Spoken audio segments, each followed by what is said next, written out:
Hey everybody, Gary Fong here, and I am doing this video to address a document that the government of Canada publishes called Safety Code 6. And the reason why I wanted to dive deep in this document, I spent the entire weekend going through it and even opening up all the footnotes, is because there are so many people who refer to this, including the mayor of Kelowna. He refers to this and says that we are within the guidance of Safety Code 6, and therefore the exposure of 5G on the pilot city program in Kelowna is therefore safe to the public. So what I wanted to do was say, well, let's just take a look at Safety Code 6. Now, one thing that I'd like to show you is that Safety Code 6 was last updated in 2015. And I'm going to read you some of the things on here, and then I'm going to give you a letter that shows the bullet points of why Safety Code 6 even contradicts itself and publishes opposing viewpoints to the conclusions that it actually came up with. So, first thing it says here is the exposure limits in Safety Code 6 are based upon the lowest exposure level at which any scientifically established adverse health effect occurs. Now, in Safety Code 6, it specifically says that below 1 megahertz, that there is nerve stimulation that occurs, and above 1 megahertz, there's actually heating of tissue. And heating of tissue are the two health afflictions that it points to. So, for example, it says, and I'll read this to you, under maximum exposure limits, the last version of Safety Code 6 was published in 2009. Since the last version of Safety Code 6 was published in 2009, 11 years ago, a significant number of new studies have evaluated the potential for acute and chronic radiofrequency field exposures to elicit possible effects on a wide range of biological endpoints, including human cancers, rodent lifetime mortality, tumor initiation, promotion and co-promotion, mutagenicity, which means that mutagenesis when a cell changes and becomes cancerous, DNA damage, EEG activity, that's brainwave electroencephalogram activity, memory, behavior, cognitive functions, God, this laundry list goes on, gene and protein expression, cardiovascular function, immune response, reproductive outcomes, and perceived electromagnetic hypersensitivity, among others. Numerous authoritative reviews have summarized the current literature, and it literally shows the footnotes 4 to 8, 17 to 40, of which I've printed out here. And this is 4 to 8, written in 2007, 1993, 2009, 2007, 2009. And I've actually printed out some of these reference footnotes to show you how damaging they are to even the arguments that are in the conclusion here. Because, remember, it just said that laundry list of all the effects. Now, I'm not going to, go to all these scientists who have signed petitions and medical doctors and everything like that. The best way to put holes in someone's argument is to use their own testimony and then try to impugn it. And so what it does say, it says, despite the advent of numerous additional research studies, the occurrence of tissue and nerve stimulation from short-term exposures, and it's defined here as 6 minutes is the maximum. It literally has the bold audacity to say, at present, there is no scientific basis for the occurrence of acute, chronic, and or cumulative adverse health risks from RF field exposures at levels below the limits outlined in Safety Code 6. So, if I'm going to just look at the four corners of that paragraph, let's take a look at it. It says below the limits outlined in Safety Code 6 basically is 1 megahertz. Now, 5G goes up to 300 gigahertz, meaning a gigahertz is 1,000 kilohertz. So that's many, many times over the 1 gigahertz limit that is outlined in Safety Code 6. Secondly, it says, at present, there is no scientific basis for the occurrence. Now, the very cleverly worded language here, because that sentence is actually nonsensical. You can't say that there's a basis for an occurrence. A thing occurs or it doesn't. Oh, Gary threw a rock into the air. What's the basis for him throwing a rock? Well, there's a reason, but the basis for an occurrence, you don't say that. You say there's no scientific evidence for the occurrence. There's no positive correlation to the occurrence. But to say that there's no scientific basis for the occurrence, that's actually a nonsensical sentence, both in syntax and in the scientific basis. If this was a scientific paper, this, by a student, this would get thrown out. It wouldn't pass the thesis. It wouldn't get published in medical journals. Now, one thing that happens is that if you're going to be published in Scientific American, they have a very rigid protocol in which you say that what we're trying to find out here is if this has any effect on that, A has any effect on B. And so you define your control group, which is the one that you don't touch, and then you define your study population, which is the ones that actually get applied your variable. You define what the measurements are, and then you publish the methodology at which you took those measurements, and then you are free to come up with a conclusion, even though others, can punch holes into it. But you have to do things like this. This is not raised to the standard of scientific literature. So then it says, for frequencies from 1 kilohertz to 300 gigahertz, tissue heating can occur and must be limited. Now, of course, that is within the 5G range and actually going below that. But it says, now, while the biological basis for the basic restrictions specified in this safety code has not changed since the previous version in 2009, 11 years ago, the biological basis for the restrictions specified in this safety code, which is up to 1 gigahertz, has not changed since the previous version. The reference levels have been updated to either account for dosimetric refinements. So what this basically does is, from that point on, it gives all these different measurements of what they call specific absorption rate. And that is something where they measure the amount of exposure, just like an exposure on a photograph, that's overexposed, that's underexposed. And what they do is they do an exposure of up to 6 minutes at different frequencies, and they measure, they give you a rating in watts per kilogram. Watts being voltage per kilogram, and that kilogram is human tissue. So going through all of this without having the actual, without giving references to where there is tissue heating and everything like that, it just basically gives field strength, magnetic field strength. It doesn't show how the measurements were done. It does admittedly say that it is very dependent on how close you are to the subject. And that actually does fall off pretty exponentially. One thing that you should know about 5G is that what makes it dangerous is that the antennas are so close. They say that something has to be maybe eight houses away, there has to be one, which is why you're seeing them put up in street lamps. It's because it's really hard to put something on someone's backyard, with all that occurs. But street lamps, that's quite easy to do. Now, the thing about 5G is because it's extremely short wave, even millimeter wave technology, what happens is it's like a tweeter on a speaker. High frequencies on a speaker don't go around corners. You have to be very, very close to it, and they also require very little power. Whereas a subwoofer, low frequencies, requires a big driver to move this big 18-inch speaker, and you'll find that it's very annoying, but if someone has a very loud stereo system, that bass, that subwoofer, can travel through walls and great distances. So low frequency requires high power and it travels long distance. High frequency requires very low power but has to be very close to the source, and in that is the danger. And I think in a future video I will talk about why all of these specific things occur. Oxygen deprivation, problems breathing,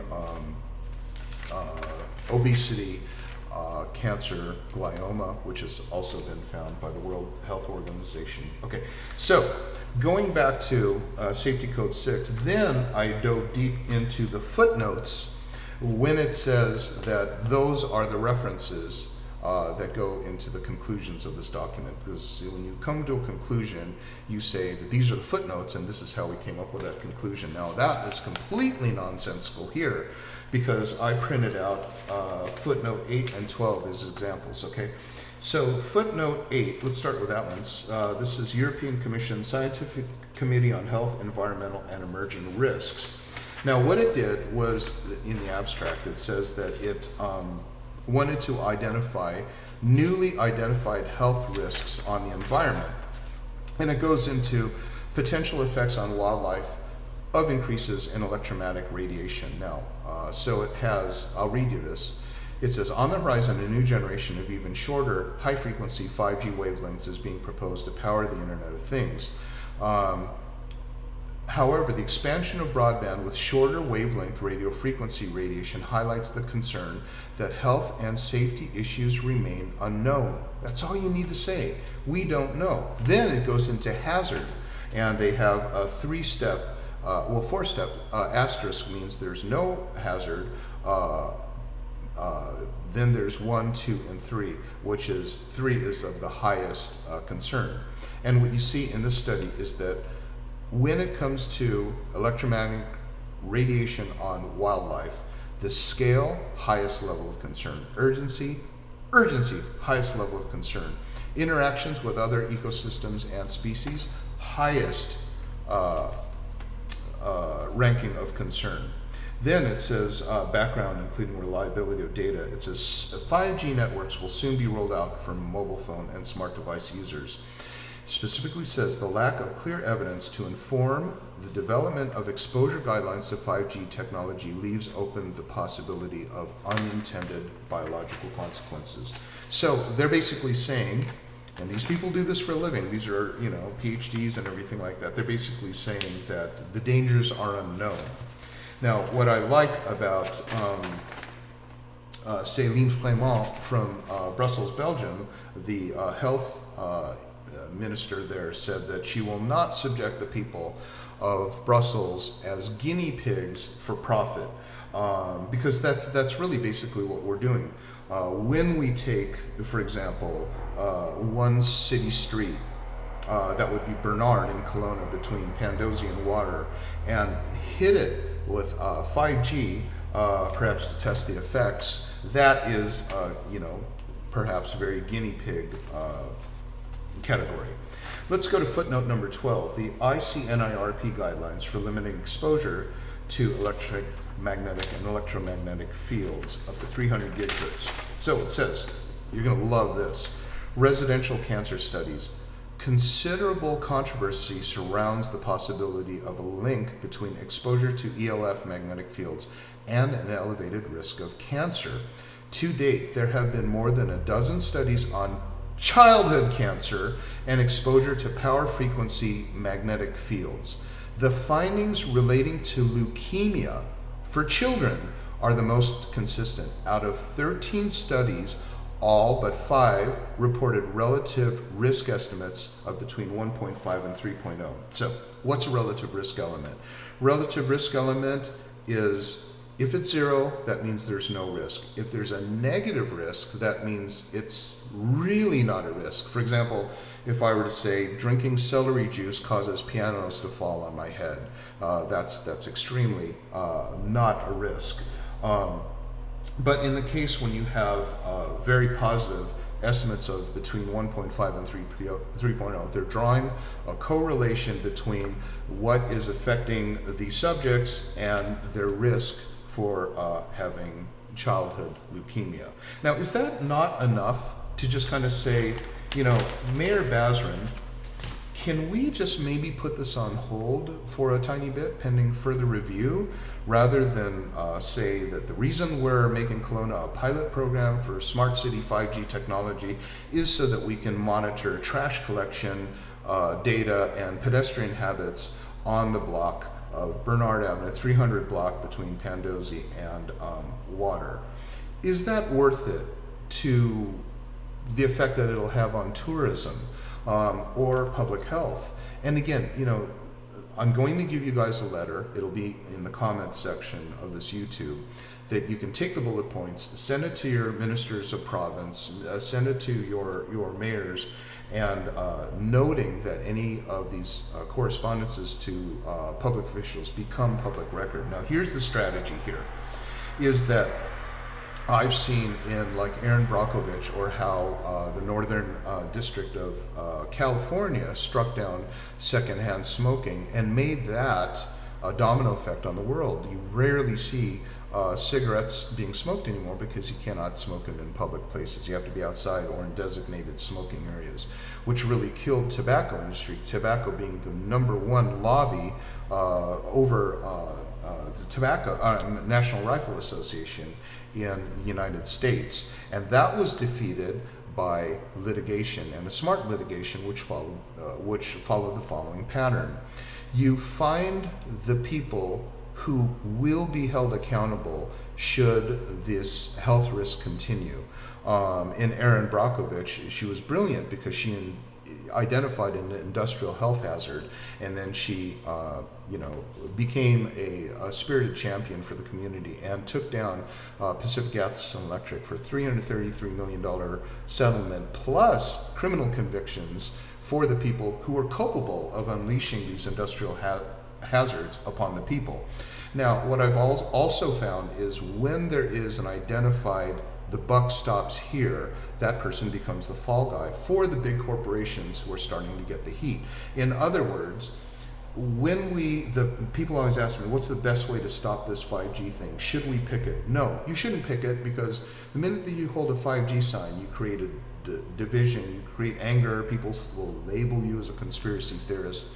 That's not the way to do things. The best you can do is get people to honk and go, yeah, dude, The best way to do things is to shine light onto things that are things that these people rely on, their own arguments, not conflicting data, because they can always argue that down. But if you say, hey, you just said right here that in footnote number 12, you relied on that to come to the conclusion. Please explain that.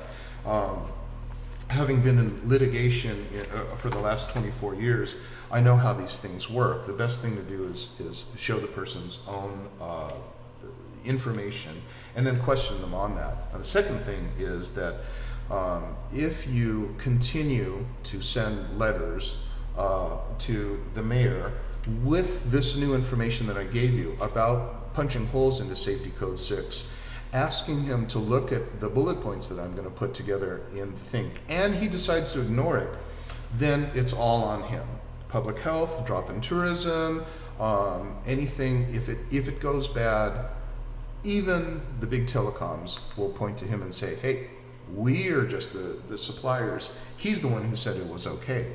And he could say, oh, it was a city council, or it was, you can't say Health Canada anymore. It was Health Canada's Safety Code 6, and I was relying on that. Well, the people of the city actually sent you all the issues with Safety Code 6 and asked you to read it. To date, I've written him 2 letters, have not gotten a response. I just basically want him to explain what's behind his decision to risk Kelowna's tourism, the health of its citizens, and all that for the benefit of monitoring trash collection, pedestrian habits, pickup and drop-off points within a literally a 1-block area that has something like 9 trash collection receptacles, 2 banks, a sushi place, 1 Starbucks. It's a very, very small area. Use that as a pilot program to monitor traffic habits. Using 5G, that's quite dubious and quite suspicious as to why that's worth risking possibly the health of its inhabitants and the most important, tourism. 5G is very controversial, and so if you tout 5G, the last really famous 5G pilot city was Wuhan, China. And I don't think people go, I want to go to Wuhan, China because I can swipe left or right on Tinder faster because they're activated in 5G. And I don't think people are going to come to Kelowna and say, I can't wait to get to Kelowna because when I get there, it's going to be awesome. I can see my Instagram stories faster than I ever did before. So those are the choices. Anyway, thank you for everything that all of you are doing to help the city out. I'm getting messages from people that are complaining of the common effects of migraine headaches and joint pain, also shortness of breath. Perhaps in another video I will show you the biological basis for these afflictions.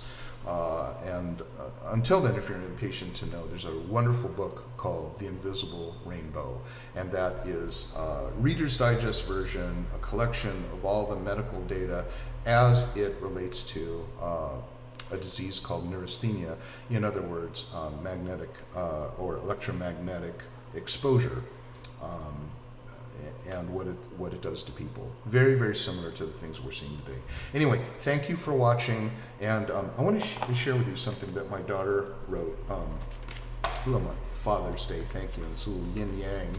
And she wrote, "Thank you for doing everything you can to make the world a better place. Love, Willow." That's the reason I do this, is because we want to protect our children, especially according to one of the footnotes where it says that this 5G radiation can cause a 3 risk ratio of childhood leukemia.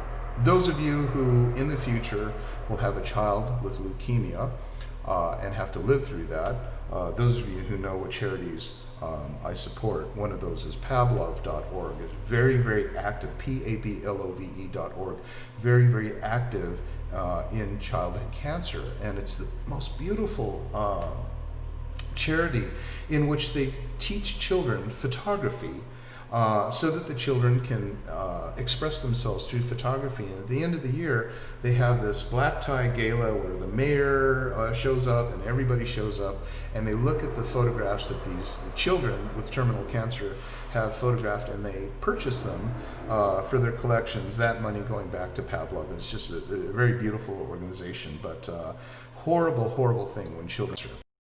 So, Mr. Mayor, this is on you, man.